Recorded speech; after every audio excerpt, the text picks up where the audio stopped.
അരിപ്പ ഭൂസമരം 2 വർഷം പിന്നിടുമ്പോൾ സർക്കാർ അവഗണനയെ മറന്ന് സമരഭൂമിയിലെ പുതുതലമുറ അതിജീവനത്തിന്റെ പാതയിലാണ്.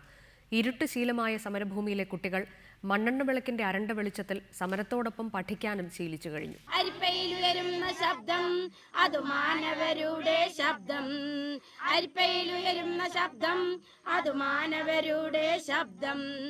ഭൂമിക്കായി സമരം ചെയ്യുന്ന മാതാപിതാക്കളെ കണ്ടു വളരുന്ന അരിപ്പയിലെ പുതുതലമുറയ്ക്ക് തോറ്റുകൊടുക്കാനാകില്ല. ഇവർക്ക് പഠിക്കാൻ ഒരുപാടുണ്ട്.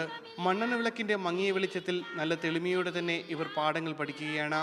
കുത്തനെ മറ്റൊരു വര മാത്രം ഉപയോഗിച്ച് വരയ്ക്കുക. ഇവ തമ്മിലുള്ള കോൺ എത്രയാണെന്ന് അളന്നു നോക്കൂ. ഇങ്ങനെ 90 കോൺ ഉണ്ടാകുന്ന 2 വരകൾ പരസ്പരം ലാഭമാണ്. 1400 കുടുംബങ്ങളുള്ള അരിപ്പ സമരഭൂമിയിൽ പരിമിതികളെ ഊർജ്ജമാക്കി വളരുന്നത് 160-ലധികം കുട്ടികളാണ്. രാത്രി ഞങ്ങൾ വിളക്ക് വെട്ടത്താണ് പഠിക്കുന്നത്. ഞങ്ങൾക്ക് ലൈറ്റ് ഇല്ല. എല്ലാവരും സമീപത്തെ സ്കൂളുകളിലാണ് പഠിക്കുന്നത്. പാഠങ്ങൾ ചൊല്ലിക്കൊടുക്കാൻ സമരഭൂമിയിലെ തന്നെ ലക്ഷ്മി ടീച്ചറുമുണ്ട്. അതിനെ എന്തെങ്കിലും വെച്ച് പൊതിഞ്ഞ് സൂക്ഷിച്ചില്ല എങ്കിൽ കൊതു കുത്തിയിട്ട് അതിൻ്റെ അകത്ത് കീടശല്യം ഉണ്ടാവും. അതിനൊക്കെ ഈ ലൈറ്റും മറ്റുള്ള പഠിക്കാനുള്ള സൗകര്യങ്ങളൊക്കെ ഉണ്ടായാൽ ഇതൊക്കെ നല്ല പഠിച്ച് നല്ല രീതിയിൽ എത്തുന്ന കുട്ടികളാണ്. പഠിക്കാൻ അത്രയ്ക്കും നല്ല താല്പര്യമുള്ള കുട്ടികളാണ്.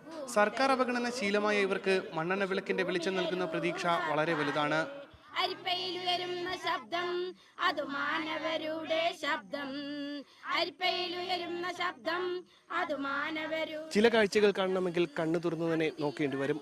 സർക്കാർ ഇരുട്ടിലേക്ക് തള്ളിവിട്ട ഒരു ജനതയുടെ പുതുതലമുറ പഠിക്കുകയാണ്, തോക്കാതിരിക്കാൻ വേണ്ടി. ക്യാമറമാൻ വിപിൻ മുരളിക്കൊപ്പം ഉമേഷ് ബാലകൃഷ്ണൻ, റിപ്പോർട്ടർ, കൊല്ലം.